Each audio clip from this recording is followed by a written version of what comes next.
Peace. This is Queen Elle, and this is part 2 of my perimenopause series. Now, if you have not watched part 1, then I will have that up above. I did not know when I filmed part 1 that there would be a part 2, but after filming that first video, I thought more about some other symptoms, and I have a few more that are actually even more common for me than the ones that I mentioned in the previous video. So if you're interested in this type of content, then definitely stick around. Now, the first one that I'm going to mention, um, it's funny to me because it's the reason why I didn't think of this one in the first video. Brain fog. That's a huge one. It's one that I see mentioned often when I see other videos of people who are currently experiencing perimenopause. And first, actually, to dive in, let's just talk about what perimenopause is. The definition of perimenopause is truly just the years that a woman experiences leading up to menopause. And by definition, menopause occurs when a woman has gone 12 consecutive back to back months of having no menstrual period. And it can't be on and off over the course of 12 months.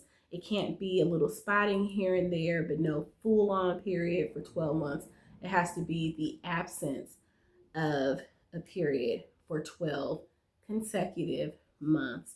And if a woman were to experience, let's say, 8 or 9 months consecutive, and then one on, and then multiple months off, once that one on occurs, then the count starts over.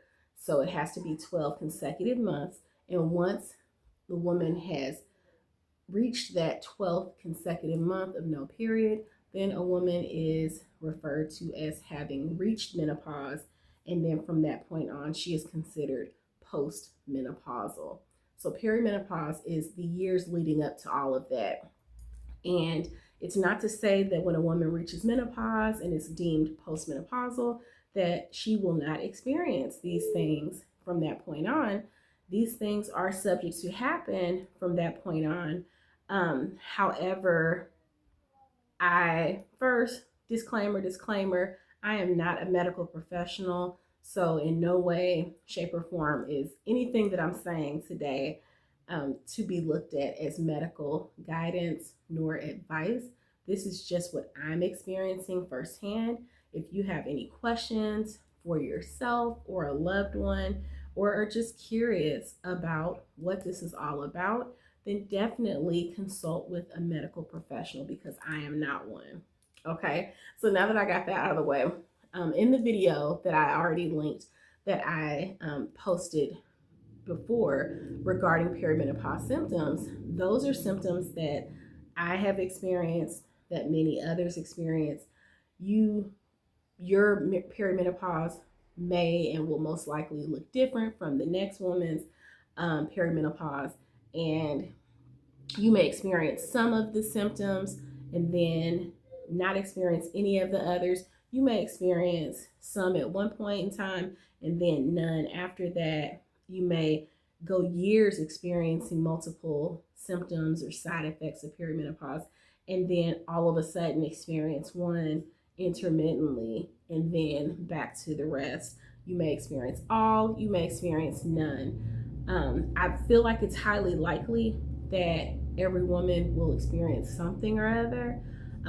I have not had a hysterectomy or experienced anything medically that would throw me into an early, or what's considered an early menopause hormonally. So I don't know what that looks like. That's not my experience. However, I have been experiencing perimenopause in one form or another for many years.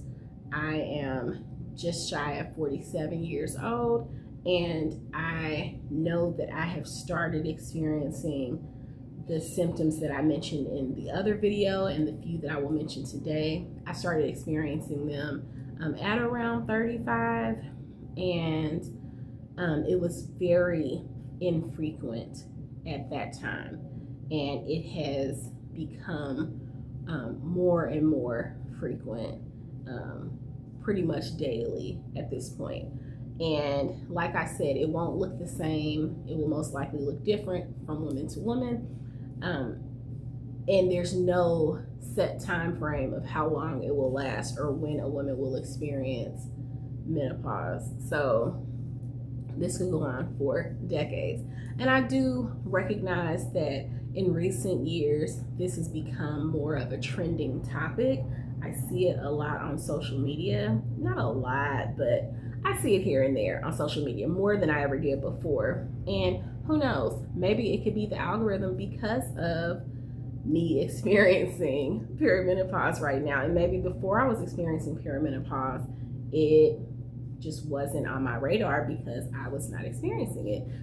You never know. So like I started saying, brain fog, it was funny because when it came to me after filming the other video, I thought, well, shoot, that's why I didn't think of this one, even though it's like my top symptom, I feel. It's because it's brain fog. So anyway, brain fog is kind of like a non-clinical, like a layman term for, it may be clinical, I don't know, but it's a term for what it sounds like, just having less clear thoughts, the walking into a room and being like, now what was I going in here for?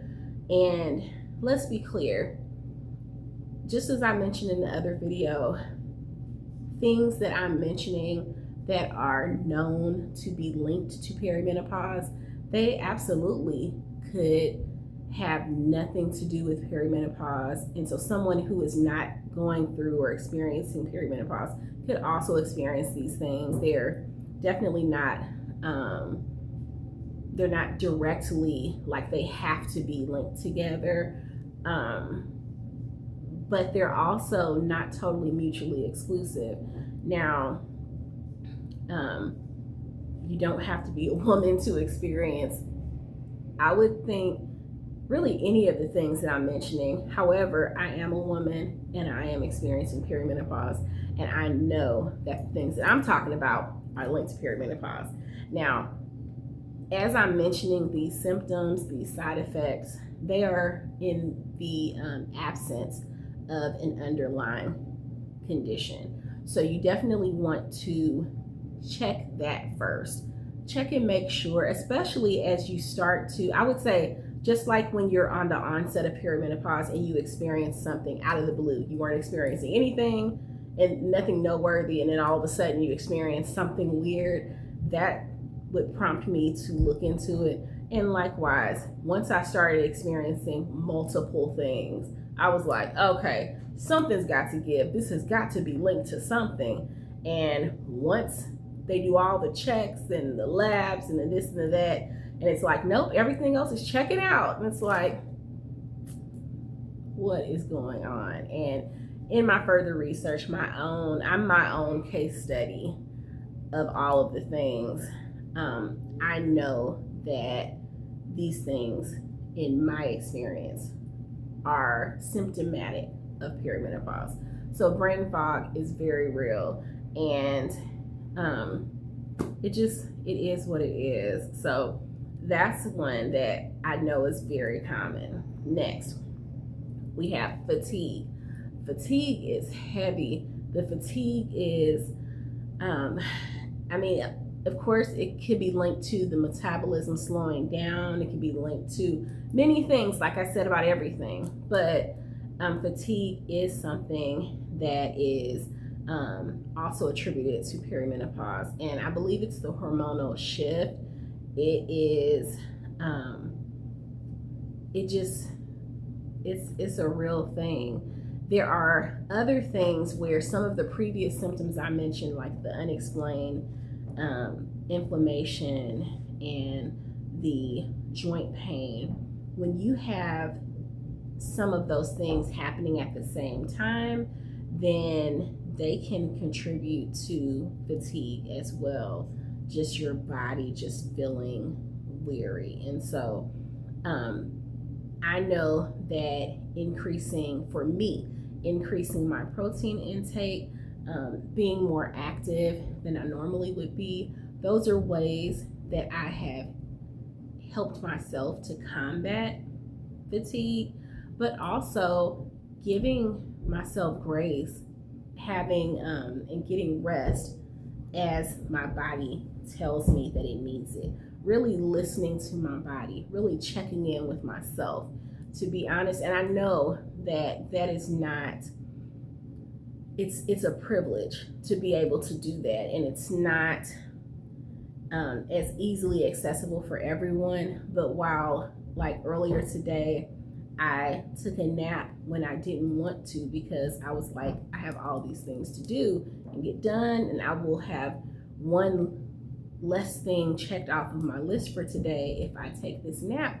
But my body was like, sis, get some rest. You need some rest. And so, for my own well being and my holistic wellness, for my own peace of mind, I needed to take a little power nap. And little power nap I took, and I did feel better afterwards. So that was what I did for myself today.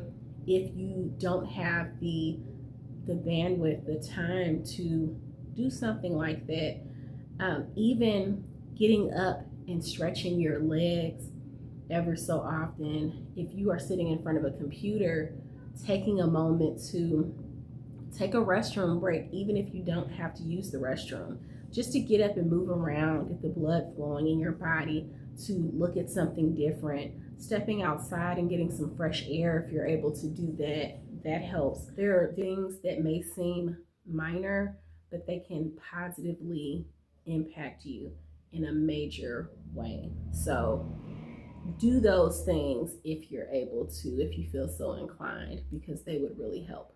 Now, the third thing that I'm going to mention today is fibromyalgia. Now, I know I mentioned joint pain in the last video, and I was talking about just feeling like some carpal tunnel, some just actual joint pain. But fibromyalgia is, I will put a actual definition here because that's a term that I only started hearing maybe in the past decade or 15-ish years. And I don't know how long the term has been in existence, but I know in my earlier adulthood, I never heard of it, but then I started hearing of it. And it's more so about the pain that is not caused by a like major condition or trauma or any sort of injury, but and it's not arthritis related like joint pain could be, but it's painful nonetheless. And so that is something that I know is also a symptom or side effect of perimenopause. And so that's something else that I have experienced. So just different types of pain, different levels to the pain, similarly to how fatigue, is a deeper tiredness than I just didn't get enough sleep last night, or, I woke up early today, so I'm tired. It's a deeper type of feeling. So those are three things that I wanted to touch on today. And if I think of anything else regarding perimenopause, the woes of perimenopause, I will definitely pop up with another video. I really want you all to mention for me if you're experiencing anything like this, if you're experiencing something that I haven't mentioned, that maybe you don't hear about much, that you would like to touch on, or want to know if I'm experiencing it or how I am dealing with what I'm experiencing. Because I also consume some herbal supplements, and so I may touch on that in part 3 of a perimenopause video. So stay tuned for that. And as always, if you're interested in my astrology content, then check that out as well, because I'm posting all of that now regularly again. So it has been a pleasure speaking with you today. Be well, be blessed, and I'll be in touch. Peace.